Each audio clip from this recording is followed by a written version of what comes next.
له دعوة الحق.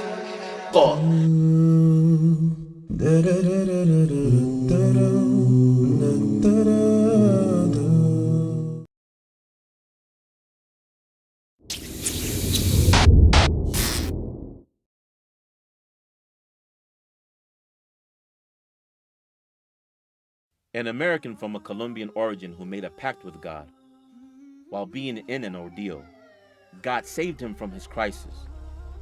How did he deal with life afterwards? Dramatic events.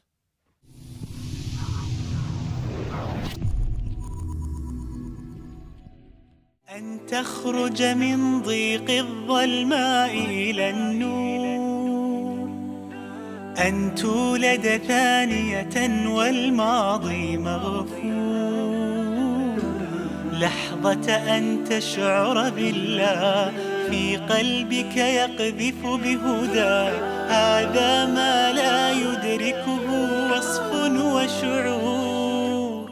يا الله إني ناديتك وسعيت، إني استهديتك فهديت، بالقرآن أنرت طريقي. يا الله يا الله. My name is Jaime Mudžahid Fletcher. I'm originally from Columbia.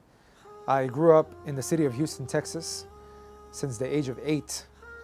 I accepted Islam 3 months before September 11th. I am married, have 3 children. كيف كانت فترة شبابك شيخ؟ Teenage years living here in America are some of the most difficult. Teenagers go through a lot. When I was 13 years old to about 15, so many changes happened in life. I think my parents coming from Colombia, because they didn't go to school here, they don't know what to expect. They think because the schools look beautiful, they're big, 1,000, 2,000 students. They think this is like the best that they can give. But they don't know that in that same school, like police are coming with dogs to check for drugs. Kind of like going to school was like a way of like survival. See if you can survive. And not only fights, but eventually there's other things that become even more difficult. So in those years, when you have so much pressure, alcohol, girls, these things become like solutions temporary. You think you're living, but you're really trying to survive, just trying to make it every day. وبسبب تلك الأحداث والمشاكل في فترة مراهقته بأمريكا، اضطر مجاهد للسفر إلى موطنه الأصلي كولومبيا، حيث بدأ يفكر أكثر في حياته وعبادته هناك، ولكنه لم يطل البقاء هناك، فعاد لأمريكا وعادت العادات السيئة معه. Unfortunately, at some point in time in my life, I was making money in ways that were not right. And in one incident, a life-changing incident for me, I was on my way to New York in a car with a Jamaican, he had dreadlocks, and another guy. And we were traveling, and I had in my bag, in that car, some merchandise that I was taking up to New York to sell for a lot of money. And I never thought that I would ever be caught by police. And this car was not my friend who was driving, it wasn't his car. It was a car of some girl. He took it without her permission. It had no insurance, no registration, and it smelled inside like drugs. And when we got pulled over by the police, we were also under the influence. We had smoked. And so when they went to look and search in the car, when they opened the back door, and I looked down at the floor and I was in front of the car. So when you feel you're hopeless, there's nobody who can help. Naturally, I called out to the one, God. And I said, God, if you get me out of this situation, I will change my life forever. And I was so sincere about that. And I felt like the police officer, he did what he did, then he came back. And he looked at me, he said, can you drive? And I said, yes. He gave me my ID and he said, go. I couldn't believe it, but I got in the car and I got behind the wheel, and I felt like I made a promise to someone and something that I didn't understand. وهل التزمت بالوعد الذي قطعته مع الله سبحانه وتعالى خاصة بعد الحادث؟ Not really. I read the ayah, وَإِذَا غَشِيَّهُمْ مَوْجٌ. When I understood this ayah, هذه الآية في سورة لقمان 32, verse 32. نعم. الله سبحانه وتعالى يقول: وإذا غشيهم موج كالظلل دعوا الله مخلصين له الدين فلما نجاهم إلى البر فمنهم مقتصد وما يجحد بآياتنا إلا كل ختار كفور. ماذا حدث بعد ذلك؟ Subhanallah. When I read this verse, I was looking to see how I could keep my promise. Didn't keep my word. But eventually, I knew I had to be right with God, and it wasn't until I had a car accident. I hit the middle of the divider of the freeway and flipped over. And when we flipped over, we slid upside down in this car, and the sunroof was open. So when it flipped, the sunroof was under me, and I saw the sparks coming up, and everything's like slow motion. And I felt, this is it. We died. And that's when I knew I'm playing with my destiny. If I died that day, I'm not going to the right place. And that's when I realized I don't have time anymore to turn my back on Allah. I had money, I had cars, I had friends, girls. I had everything that people want, but I wasn't happy. كنت أسير الحيرة أحمل قلبا تاه كان الصمت مخيفا قبل كلام الله فإذا بالرحمن قريب يسأله الحائر فيجيب أشهد أن لا رب ولا معبود سواه إني ناديتك وسعيت إني استهديتك فهديت بالقرآن أنرت طريقي يا الله. فعاش فترة بعد هذا الحادث يقرأ في القرآن والإسلام ويحضر الدروس العلمية في المساجد قبل إسلامه. وفي يوم من الأيام صلى مع المسلمين وهو لا يزال غير مسلم. One guy who now I know him, good brother, half of the Quran, he comes up to me and says, have you become Muslim? I said, no, not yet. He said, why? I said, I'm just reading, studying. He said, but you were praying. And I said, I can't pray? And he said, no, I just want to tell you that if you don't embrace Islam, you're going to hell. I said, what? You know where I'm going? This is what he told me. I'm going to hell. It was shocking. I was hit, you know? I felt like, how can you know where I'm going? Right? And I couldn't understand how this guy knows this book and acting like this.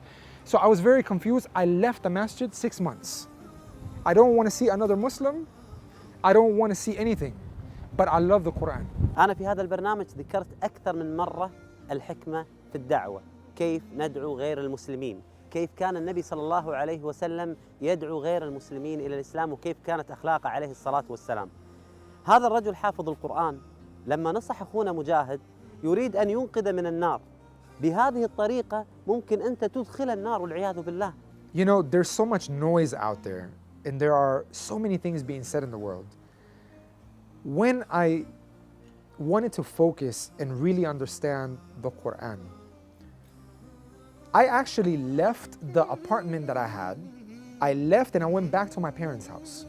The only place that I felt I could have some peace of mind. And I went into my room and I cut off any communication with friends. And I cut myself off and I began to read the Quran. So I had plenty of time. I stopped doing everything in the world just to read the Quran.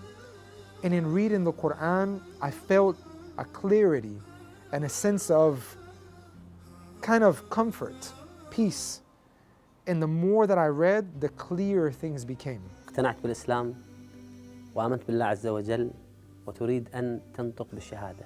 حدثني عن قصة هذا اليوم. MashaAllah. I actually was in a city away from my city about 18 hours. One man from the bus. So when he sat down and he spoke to me in my language, ¿Cómo estás? I said, where are you from? And he said, Colombia. I said, I'm from Colombia. So we sat down and I said, how is this? How did you become Muslim? So he explained to me.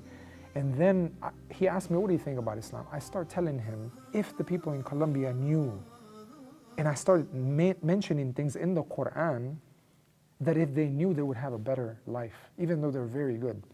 So after hearing me out, the guy asked me, why would you take so many things from the Quran and from Islam, that if you apply it to a country, it can help that country, but you yourself don't accept it?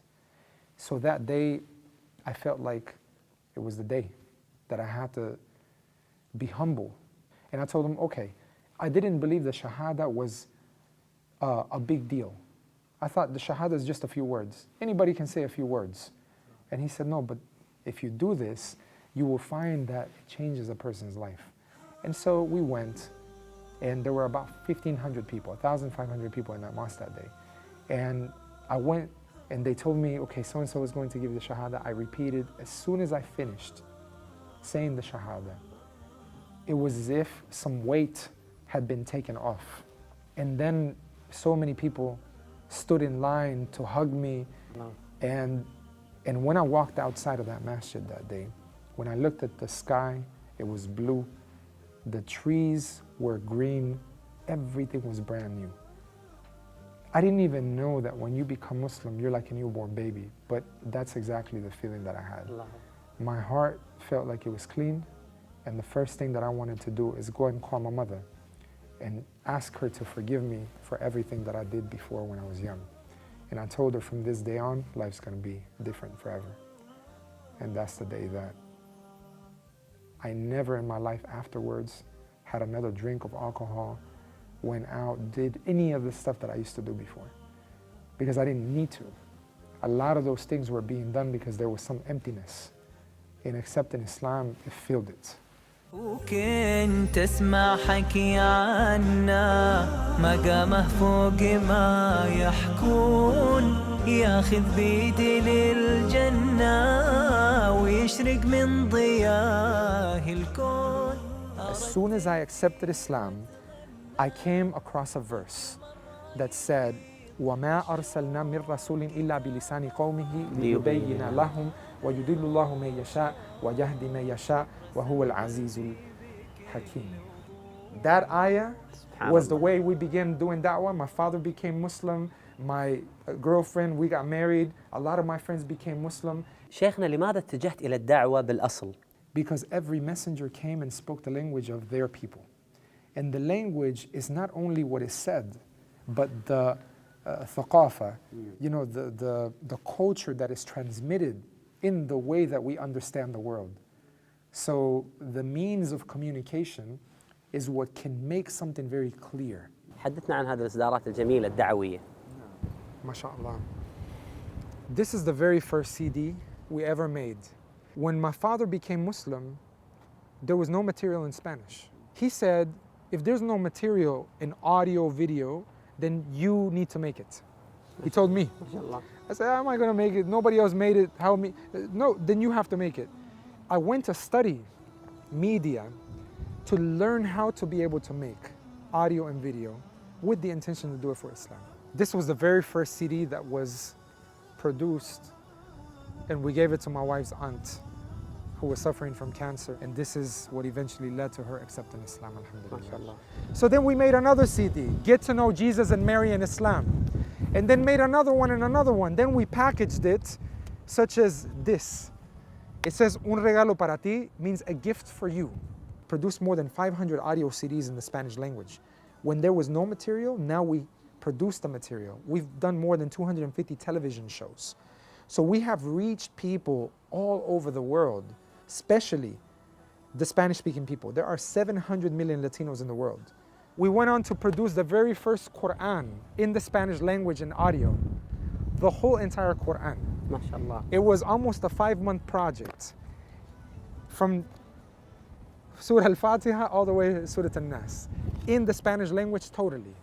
My father, when he became Muslim and he asked me to be a person to make this production, he became the narrator because his Spanish is excellent. It's like the Fusha in Spanish. He was a professor at a university in Columbia. So all this audio, his voice. We just opened up the first Spanish-speaking Islamic center here in America, under Islam and Spanish Centro Islamico. 15 people have embraced Islam already. And we've only been open less than 2 months. Alhamdulillah, it's a ni'mah from Allah to be able to do this and to watch how Allah guides people after some information is shared. Alhamdulillah. ما شاء الله تبارك. هنيئا لك شيخ. لما أشوف قصة أخونا وحبيبنا مجاهد وحبه للدعوة وهم الدعوي يذكرني بالصحابي الجليل أبو بكر الصديق رضي الله عنه وأرضاه. عندما أسلم، تخيلوا في أول يوم إسلامه أسلم مع 7 من الصحابة، والعشرة المبشرين في الجنة 5 منهم سبب إسلامهم أبو بكر الصديق رضي الله عنه وأرضاه. دائما قصته تذكرني بذلك الصحابي الجليل. في كتاب الله قلبي صار